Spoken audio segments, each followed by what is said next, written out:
Forward to this computer. All right, we are set up.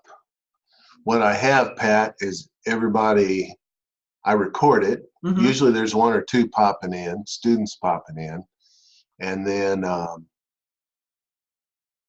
the others watch it as a recording at a later time. So that's usually what goes on. But good evening. We're going to roll this. Sonia, can you hear us? Testing. My mic is working from what I can tell. What I wanted to start with, Sarah Taylor, one of our students, did a PowerPoint. And I'm going to share that right off the bat. And I have Miss Pat here with me, who I just met. Okay. Pat and I go way back. Way back. We've got more stories than you could tell in a half an hour. And we have more stories just from this week. Yes. Than you could tell in a half hour. I think that's part of being a juvenile officer, working abuse neglect cases. Used to be like this with delinquency cases, but now it's almost all abuse neglect. Right. And so that's what I wanted to talk about tonight is kids in foster care, and then the finality of doing termination of parental rights.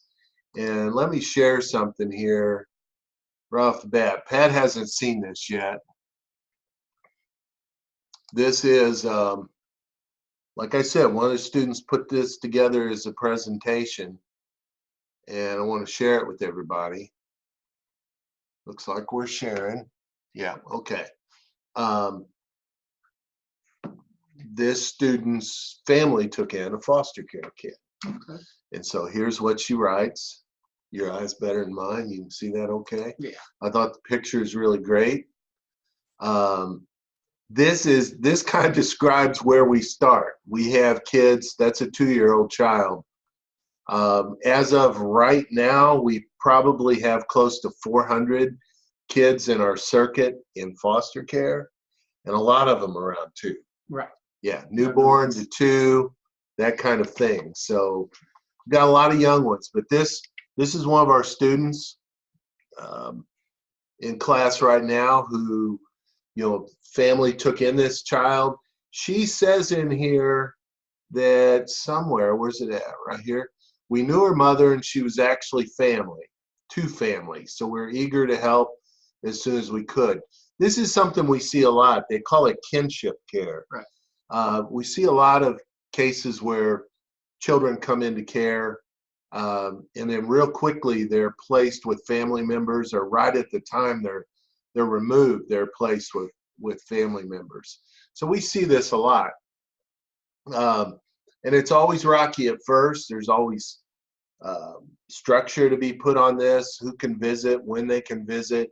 You don't want parents visiting high. You want this to work out. So you're trying to bend over backwards to get compliance and also to get visitation to run. So, here's this family. They've got this little girl. She's part of the family now. She's participating in all the events, Christmas, meeting all the relatives. And then this is a confusion that Sarah brought up. The confusion begins when they start calling the foster mom mommy. Mm-hmm. That's always a point where you have birth parents really balking up against that. But who do children call their caregivers? Right. So I've seen this over and over. I've seen it sometimes almost the day they come into care. They start calling the foster parent mommy, daddy, but then down the line, in other cases, maybe not so much. But with the 2-year-old, this is something I've seen a lot. So seeing her bring this out is like, yeah, I've seen it. It's tough. Pulls at your heartstrings, all that other stuff. This story had a good ending, and parents cleaned up, according to Miss Taylor here, and this child got to go back home with parents. It's really hard to say goodbye, but apparently, I'm reading between the lines here, Miss Taylor's family was able to say goodbye. What we have seen in the past is foster parents really having a hard time with this. Yes. You know, they try to hire attorneys, they try to bring other stuff up in court. You know, things start falling apart that week before a child's returned. You know, we see that happen a lot. So, but in this case, you know, everything apparently worked out pretty good. Uh, I'm really glad she put this together. And if you're in the class, pull up the PowerPoint and review it. It's really well done. And it just, what did I read the other day? 650,000 kids in foster care across the United States. That's an incredible number. I mean, those of you who are familiar with the orphan train experiment that our country did back at turn of the century, back in the early 1900s, that ran on for, I think, like 12 years, and it only impacted 225,000 kids in that 12-year period. So now we're putting over 650,000 kids a year in foster care. So I hate to say it's a big business, but it's a big business. Lots of rules involved in it because, shoot, we are the government. We've got rules. You know, we've got rules for everything. So, you know, they come into your house, they do a lot of checks, make sure you have beds, outlets are plugged, and there's usually not enough workers to make checks, so that's when you see the abuses sometimes you see in foster care. But what I've got Pat here is to talk a little bit about what she does as a chief deputy juvenile officer, because she oversees the court part of it, and just want her to kind of describe that a little bit. You mean as far as taking them to court? Yeah, just what are you doing in your job? I mean, these are people getting out. A lot of them aren't criminal justice majors, but just kind of go through a little bit about supervising officers that are taking cases through court. Okay. Basically, my job is I cover all three circuits. I go into court. I try to make sure that all the paperwork is done, running smoothly. If parents are there and decide they want attorneys, you know, I try to make sure we get the forms to them, get them filled out so the judge can appoint an attorney if they meet the criteria. Than we do in the other two circuits. So we have court in Cape every Tuesday. And they have a huge docket. Some days are larger than others, but they have abuse and neglect. Some of them are your older kids that have been in care for a little while. We've got a certain person that works those cases. They go through, basically, you got to make sure you're protecting the rights of the parents by making sure they have attorneys. You protect the rights of the child, which has a GAL, which is their attorney who looks out for the best interests of the child. You can get into a lot of attorneys if you get grandparents who want to be in or has an objection. You may end up with 2 or 3 more attorneys because, you know, everybody wants to be in there. And you basically go through, there is a timeline for everything. When a child first comes into care, you have, 24 hours or, 24 hours to respond to Children's Division, whether we're going to file a petition or not. Once that petition is filed, we have 72 hours to get them in front of the judge to do what's called a PC hearing, a protective custody hearing. Once the protective custody hearing is done, then you have another, I think it's 60 days, then 90, then 120, and then I think it's 3 months, 6 months, all the way up to what they call 15 out of 22. Once you reach 15 months out of 22 that a child has been in care, then we start looking at a petition to do termination of parental rights. It all is based on what the parents have done. Sometimes you get parents don't do anything, and at the 7th or 8th month, they get themselves together, clean up. They start doing everything that they need to do on the written service agreement with Children's Division. And then sometimes you have to back off on trying to file that termination of parental rights because they are trying to get their children back and doing what the court has ordered them to do.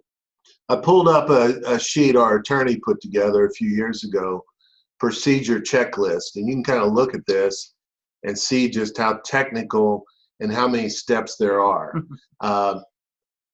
You all are in a web class, and you've got this syllabus to follow and this chart of assignments. When you graduate from college, this type of thing doesn't leave you. Our officers try to follow this, hopefully follow it in almost all cases, but every couple years we'll have a deputy juvenile officer forget something in this timeline, and we have to start it all over again from the first. So if they miss a summons or miss a meeting with a judge that's in this timeline, it throws the whole thing out. You've got to throw everything out and start with the first step again, which could take another 3 to 6 months. So it's very critical when things are due by, when we talk about due by dates in college, and you know how flexible I've been with you on those due by dates. It's not that flexible in the real world, at least in the real courts world. It's not flexible at all. I had a Supreme Court judge call me one time that used to be my juvenile judge, Judge Limbaugh, and another circuit north of us had forgot something and just decided, oh, we'll just run with it, run with the case. Well, they forgot to summons the father. Well, this kid had been like 2 years with adoptive parents, and an appeal was filed, and the kid had to be returned to the father, and they had to start all over again, which was nothing then. I mean, the guy had, everything was good, everything had cleaned up. I think there was a good outcome, but not for that child. I mean, they had to have been traumatic for that to have happened. Just because somebody screwed up due by dates didn't summons people who needed to be summoned to court. So this is really serious stuff. Pat and I both try to read every petition that goes through, read the reports that come in. Pat goes to all the court hearings. So it's been a very involved, how many years, Pat? Well, Pat had a different life before this. She was the detention supervisor. Yes, for 17 years. 17 years detention superintendent. And then when they closed our detention center, thank God in heaven, she came into the courts department. So, we've been doing this ever since. But still, we've had a long history together, working together on these cases. But really important to get them started right so they end right. Terminations, pull up this chart here real quick.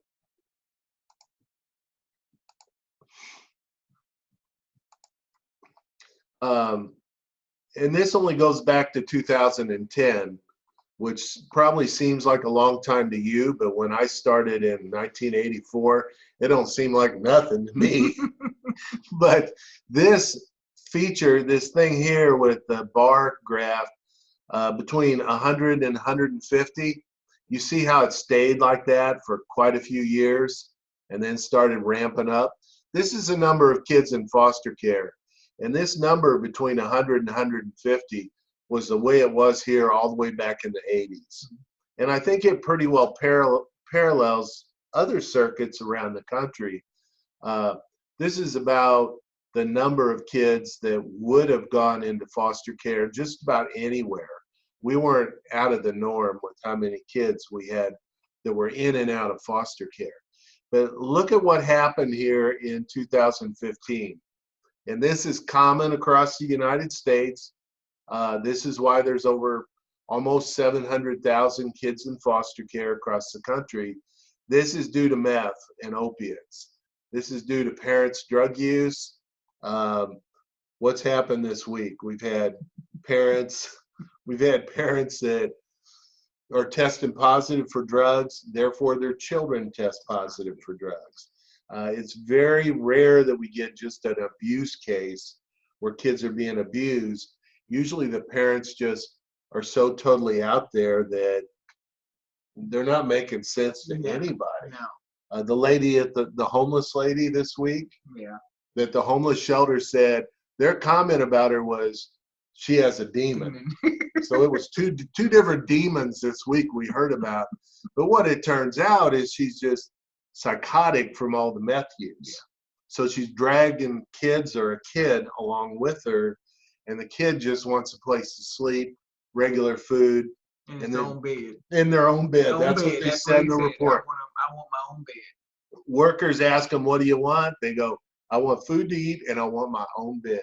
He's going to be, that's what he wanted. Yeah, that's it. So mom, we don't know what mom exactly wanted. She claimed people were following her, chasing her, writing about her. Yeah. What else were they doing to her? Harassing her, posting on social media. She was out there. She was out there. So we don't know exactly where she is, but we know the kid's safe in foster care right now. So that's starting up a hearing. Later this week, Pat has a full day termination of parental rights hearing.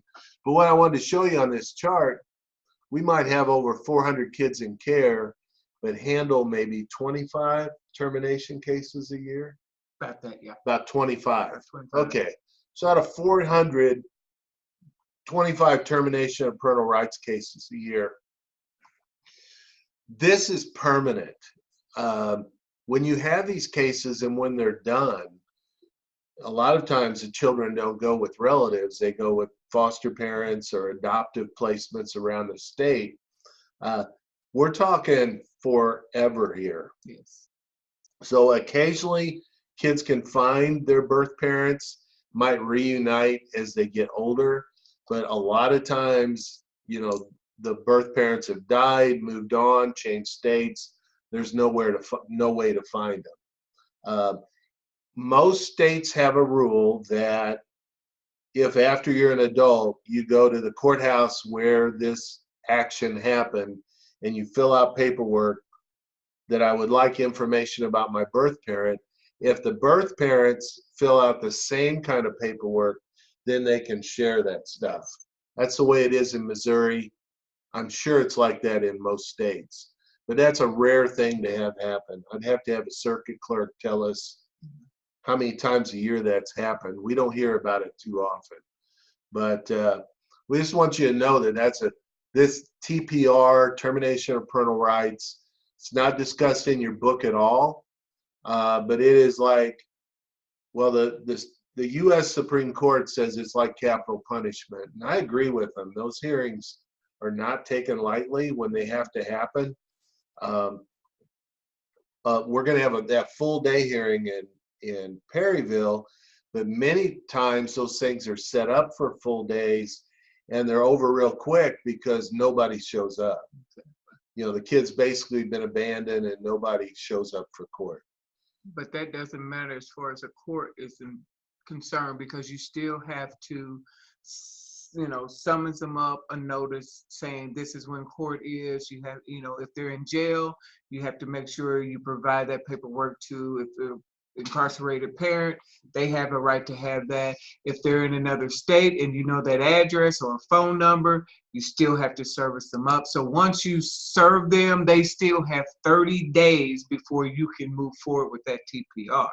So it's a lot of time in there that you're doing a lot of paperwork to make sure you've covered every basis that you're supposed to cover by the time you're checking off that checklist to make sure you got everything covered. Because as Randy said, TPR is permanent. Once judge terminates those parents' parental rights, they have no rights to those children anymore. And a lot of times when termination of parental rights hearings are set up, you know, we are trying to make sure that child has a forever home to go to. We don't like to terminate parental rights and a child not have a forever home because we just made them an orphan. So a lot of times, sometimes that TPR gets pushed back because we're trying to find that forever home for that child before we terminate those parents' rights. But a lot of times, once you get to that point, if the parents haven't been involved, they're not going to be involved anyway. So we make sure we cross every T and dot every I on termination of parental rights and abuse and neglect cases because they're that important. As Randy said, if you miss anything, they can always come back and have the whole case thrown out, and then you got to start all over again. And the kids in foster care, I don't know the statistics on the kids that you do have the termination of parental rights on, how they turn out, how everything goes for them. But I know the kids that are in foster care for a lot of years and aren't adopted, those kids have a really bad outcome. You know, there's a lot of them roll into the delinquency, a lot of them roll into prison. They model their parents a lot. Pat and I have been here long enough that when we see these parents come into court in the abuse neglect court, we know a lot of them because they were former foster care kids, you know, and they don't like to see us. I mean, because they did not want to turn out like their parents. Right. And sometimes they just flat out say that. I don't want to be like my parents. But here you are in court, you know. So somehow somebody missed the ball with that, whether it's us or the counselor that worked with them or just the whole system. But it is not a good thing to see this repetitive 3 generations of kids in foster care, which Pat and I have unfortunately got to see. A lot of it. Okay, it's happened quite a bit. So let's see. I've got one more thing to share here. I don't want to end on a really bad note. So I put this presentation together for a committee of judges that I had to go speak to a couple years ago. So I'm just going to pop this up and we'll let Pat comment on this. Pat, what is this? Oh, Lord. That is our girls program, our Savvy Sisters, or I think that was the girls circle at that point in time. But they had a 5K color run. And so all our girls wanted to be involved in it. So we all walked together, and that's 3 staff members and 5 girls. And so, one actually walked in cowboy boots. Oh, so start some of the programming for probation kids. Yes. Yeah. Dancing with those old veterans. None of them died that day, did they? No. Okay, they were some very entertaining gentlemen. We have a big veterans home in Cape Girardeau, and the girls go. This was a party. Yeah, this was a Halloween party that they had dressed up, and we did. They had cookies, and we danced and played games, and they just had a ball. Anytime you take the kids into the community, whether it's like the senior citizens, one of our staff had gardens behind one of the nursing homes, and that was a big project. We bring the dogs in here from the Humane Society and do dog training. Anything you're doing that outside of the normal routine of school, home, street is kind of important. Yes. Probably some of you have been there. If you haven't, you need to go to Memphis and go to the Martin Luther King Museum. This is one of our staff taking kids there a day. I don't think they spent the night. No, it was just a day. Went up through a day. Summer programs, kids coming in, working, cooking. This was a little girl who had a skill, and we wanted to know how to make tamales. So what did this take, about 3 days? Yeah. I mean, it went from, we were boiling chickens. I mean, this started from boiling chickens and boiled them for a day, and then a while to pick them, and then put them back in the refrigerator. We made the sauce by hand. Oh, yeah. I mean, everything was the real deal, just like Grandma. She even brought in Grandma's pants. Mm-hmm. So the real deal. St. Louis has a Civil War museum and National Cemetery. Some of our kids have gone on trips through that. And big gardening projects through the years. Different community gardens for the food to go to the domestic violence shelter in town. Some years over 2,000 pounds of vegetables. You can barely see my bee yard in the back, but it's back there tucked in. I love, this is one of my favorite pictures because it shows this crookedy row. Kids gardening are great because you know, they don't understand, and we don't have to be perfect. So we let them know that's great. You got it mounded up. I don't know if it was sweet potatoes, sunflowers. I have no idea what went in that. That's turnip greens on either side. But he's like, oh, it's crooked. It's like, that's all right. It's our garden. It can be crooked. This is my granddaughter.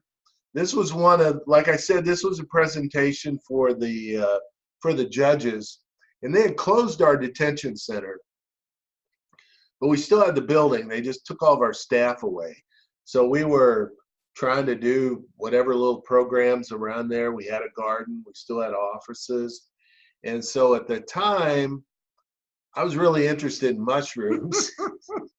And so with one of our grants, we bought some bags from a guy in Illinois who grew mushrooms commercially. And so we had 2 cells back in the cell block that we hung these bags and grew oyster mushrooms, shiitakes, and anybody that came in, it's like, come in the back. They're like, what do you mean? Come in the back. I want to show you something back in the cells. Yes. And so we'd go back there and open the door, and there'd be all this humidity because we were pumping water into the air to grow. But we grew a ton of mushrooms. Yes, and brought them right in the kitchen, gave them away, fried them, dried them. We did all kinds of stuff with the mushrooms. But this is my little Ariana at the time getting drug into the back to see Papa's crazy project. But anyhow, right in the cell block, you know, growing mushrooms from bags. More garden pictures. Kids liked it. Kids enjoyed the project. And we saw a difference. So we had a garden for about 20 years, but toward the end, back in 2012, 13, when maybe a little later. 11, 10. Yeah, but when 11, did we 12. leave the building? When did they bulldoze the building? Because we had a garden up till then. Oh, God. 15? Yeah, 15 was close to around 2015. You know, the kids were fine hauling food to senior citizens apartments and domestic violence shelters and all of that. But then toward the end, they were saying, we're hungry. We need to take this food home. Can you show us how to cook it? And so this was one of the pictures I just snapped real quick there at the end. These kids were taking food home to eat. You know, they didn't have anything. We'd go inside, show them how to cook turnips, turnip greens, tomatoes, onions, garlic, whatever we were doing. You know, here's what you can do with this. Here's how you cook. Right. And so we spent a lot of time cooking back then and getting kids going with, because we weren't giving the food away as much. They were going, we need this food ourselves. And so it was a big change. And it was a good thing to do with the kids we had. So they enjoyed it. They did. It was good. It was good. Anything else to add, Pat, on your stuff? No, that's what I was sitting here trying to think. Like I said, basically, it's just making sure we get everything done. Abuse and neglect, you can't really try to go around. Timeline is everything, and you got to make sure you make your timeline. So, you know, as far as talking to parents early to make sure they want an attorney, and if they do, getting the paperwork the form filled out, getting it over to the clerk's office so the judge can court order an attorney. Making sure if you know phone numbers or if you don't have good addresses, calling Children's Division to find, you know, because parents do move a lot, but getting good addresses on these parents and trying to make sure you stay in contact with them, you know, by phone or text message, whatever it takes to make sure the case keeps moving, because those children are just kind of sitting in limbo until we can get them that forever home. You know, sometimes it works out great, like I said before, and after 6 or 8 months, parents decide, or a year, you know, I'm going to straighten up and do what I need to do, and you have a great outcome. And then sometimes you have, you know, pre-adoptive families that, you know, fall apart because, okay, now this parent has cleaned up her act and she wants her kid back, and they really don't want to let them go.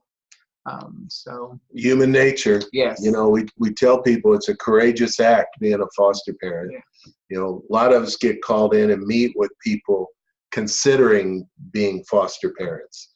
They have a big push right now. So I've attended one. A couple of the other deputies have gone too. So, we tell them it's a courageous act to take these kids in, not knowing if they're going to be your child from now on or not. But you made a difference.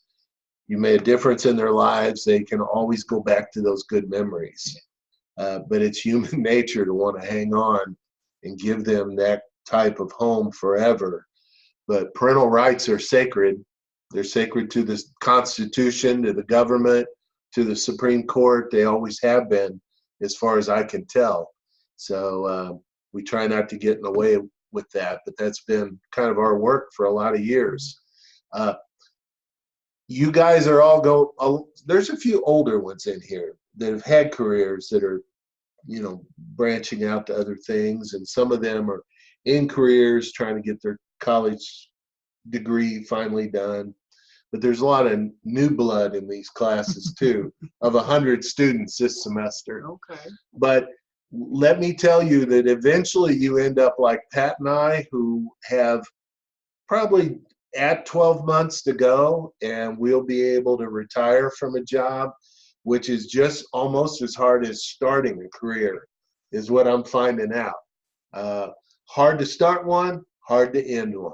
So how do you unplug from doing this day to day, waking up in the middle of the night thinking about, oh, I got to handle this case or this staff issue first thing in the morning, and then 3 a.m. you're up thinking about it. So how do you unplug from that kind of a constant drill? We're soon to find out. So, but we've both been here quite a while, and I thought it was important for you to hear about that side of the work, because the book, the course material, a lot of times there's holes and things that are not covered.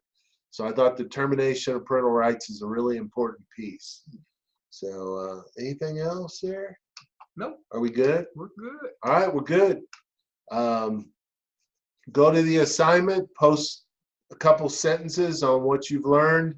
As always, if you need anything, I'm available by phone or email for my CJ 270 class.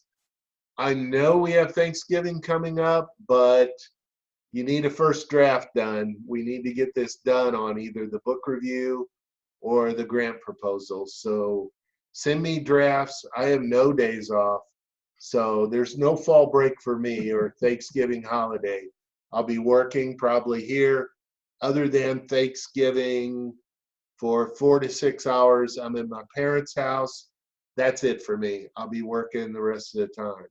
So get in touch with me if you need anything. Thanks for your time tonight. Thanks, Pat. Yep. Thanks, All guys. right. Bye. Shutting her down.